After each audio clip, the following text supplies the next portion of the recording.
పోరాట సమితి, అదేవిధంగా కల్లూరి మల్లేష్ తల్లిదండ్రులు,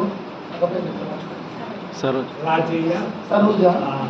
తల్లిదండ్రులు, తర్వాత వారి కుటుంబ సభ్యులు, తర్వాత మిగతా కుల సంఘాలు, మేధావులు, ఆ ఊరి గ్రామ ప్రజలు, సర్పంచులు, వచ్చిన అందరికీ కూడా మిత్రులారా, కేవై రత్న గారు ఇంతకుముందు మాట్లాడుతూ మనకు 2 అంశాలు ఉన్నాయి. అవేంటంటే, ఒకటి సల్లూరి మల్లేష్ని జరిగినటువంటి సంఘటన పైన ఈ సంస్మరణ సభ తీవ్రంగా ఖండిస్తుంది. దానిపైన మనం మాట్లాడాలి. రెండోది ఏంటంటే, గతంలో జరిగినటువంటి హత్యలు ఏవైతే ఉన్నాయో, కుల దురంకార హత్యలు, వాటిపైన కూడా మనం మాట్లాడాలి.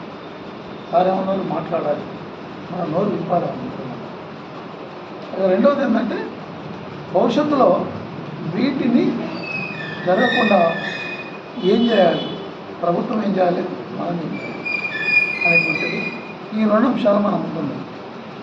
అయితే మనము ఈ సంస్మరణ సభ ద్వారా ప్రభుత్వానికి తెలియజేసేది ఏంటంటే, యూనివర్సిటీ ప్రొఫెసర్స్ తరఫు నుంచి, యూనివర్సిటీ ప్రొఫెసర్ బృందం తరఫు నుంచి నేను తెలియజేస్తున్నాను. ఎందుకంటే ఇవాళ దేశంలో కానీ, ప్రధానంగా మన తెలంగాణ రాష్ట్రం లోపల ఏమైందంటే, ఏదన్నా సంఘటన జరిగితే ఆ సంఘటన జరిగినప్పుడు వెళ్ళి ఏదో ఆ కంటితో జరిగే మేము కూడా ఉన్నామని చెప్పేసి వెళ్ళి చూసేస్తున్నాం. కానీ దానికోసం అంటూ తుదకట్టు నిలబడుతున్నటువంటి ఇవాళ పరిస్థితి అటు పొలిటికల్ పార్టీస్లో లేదు, అటు ఉద్యమ పార్టీలో కూడా లేదు. అంటే పొలిటికల్ పార్టీలతో అనుబంధంగా ఉన్నటువంటి ఉద్యమాలు చేసే కానీ, లేదా కుల పోరాటాలు చేసేవాళ్ళు కానీ ఏదైనా ఒక సమస్య జరిగితే ఆ సమస్యను ఒక కొలికి వచ్చే వరకు, అంటే లాజికల్ ఎండ్ వచ్చేంత వరకు నిలబడే పరిస్థితి ఇవాళ మన దేశంలో, ఈ రాష్ట్రంలో లేదు.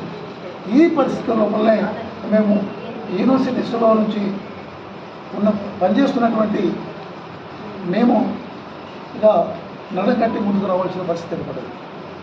మేము అక్కడ యాక్చువల్గా పాఠాలు చెప్పుకోవాలి. అదే అనదర్ బర్డన్ ఇది మాకు. అయినా కూడా మాకేం బర్డన్గా ఫీల్ అవుతలేము. ఎందుకంటే ఎప్పుడైతే సమాజంలో విలువలు అడగంటిపోతాయో, ఎప్పుడైతే సమాజం ఇబ్బంది పడుతుందో, మేధావులుగా లేదా యూనివర్సిటీ ప్రొఫెసర్స్గా వీళ్ళపైన బాధ్యత ఉంటుంది. కాదు, ఇది మా బాధ్యత, మేము ఆనందంగా స్వీకరించాము. మేము బర్డన్గా ఫీల్ అవుతలేము. అంటే నేను ఇక్కడ ఏం చెప్తున్నానంటే, ఈ పరిస్థితులను మనం ఎదిరించాలంటే ఈ గ్రామంలో ఉన్నటువంటి ప్రజలు ఎవరైతే ఉన్నారో, ఆ చుట్టుపక్కల గ్రామాల నుంచి వచ్చినటువంటి వాళ్ళు, మీరు కలిసికట్టుగా ఉండండి. మీకు ఏమైనా ఇబ్బందులు ఉంటే కన్నా మేము అండగా ఉన్నామని చెప్తున్నాం. మీకు కుల అసమానత పోరాట సమితి జరిగిన వెంటనే అక్కడ మీ దగ్గరకు వచ్చింది కాబట్టి మీరు వారికి తెలియజేయండి. వారు మమ్మల్ని సంప్రదిస్తారు. యూనివర్సిటీ ప్రొఫెసర్స్ను మేము మీకు ఎప్పుడూ మీ అండగా ఉంటాము. తర్వాత అడ్మినిస్ట్రేషన్కు మేము ఒక విషయాన్ని చెప్తున్నాము. ఏది కలెక్టర్ కానీ, లేదా జిల్లా అడ్మినిస్ట్రేషన్ కానీ, లేదా రాష్ట్ర నాయకత్వాన్ని కానీ, రాష్ట్ర ప్రభుత్వాన్ని కానీ ఒక విషయాన్ని ప్రొఫెసర్స్గా మేము విన్నపిస్తున్నాము. ఏంటంటే, ఏదైనా ఒక ఎస్సీ ఎస్టీ అత్యాచారం జరగనేకూడదు. జరిగిన తర్వాత కంపెన్సేషన్, అసలు కంపెన్సేషన్ కోసం యూనివర్సిటీ ప్రొఫెసర్స్ వచ్చి మాట్లాడుతున్నారంటే ప్రభుత్వము సిగ్గుతో తల ఉంచుకోవాలి. యూనివర్సిటీ ప్రొఫెసర్స్ వచ్చి అడగాల, ఇది మీ చట్టంలో ఉన్నవన్నీ. ఎవరికైనా అన్యాయం జరిగితే వెంటనే సాయం చేయాలి కదా, మీ చెయ్యి అందించాలి కదా. చెయ్యి అందించి మీ ప్రభుత్వమా, ఓ ప్రభుత్వమా నీ చెయ్యి వీళ్ళకి అందించు అని యూనివర్సిటీ ప్రొఫెసర్స్ అడిగే పరిస్థితిలో ఇవాళ తెలంగాణ ప్రభుత్వం ఉంది. దౌర్భాగ్యమైన పరిస్థితి. తర్వాత ఉద్యోగానికి సంబంధించి ఆ రోజు మేము వచ్చి కలెక్టర్ని కలవడం జరిగింది. కలెక్టర్ గారు ఏమన్నారు, మేము వెంటనే చేస్తామని చెప్పారు. మరి ఇంతవరకు చేయలేదు. ఇది పుకార్లు పుట్టిస్తున్నారు. ప్రభుత్వం కూడా పుకార్లు పుట్టించాలి అనేటువంటిది ఏమైనా వెయిట్ చేస్తుందా?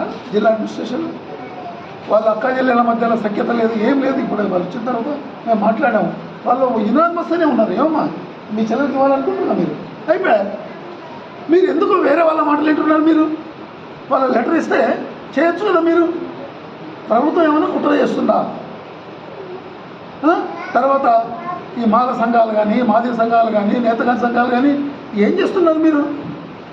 మీరేంటి వెళ్ళి కలెక్టర్ను సన్మానించడం కోసం మీ సంఘాలు పెట్టుకున్నది? సిగ్గు లేదు మీకు? ఒక ఇష్యూ జరిగితే సన్మానం చేస్తారా? అంటే ఏమన్నా చంపండి, చంపి మాకు న్యాయం చేయండి, మేము పూల దండలు వేస్తాము. ఇదేనా మీ సంఘం పెట్టుకున్నది? ఇదేనా మీ చైతన్యము?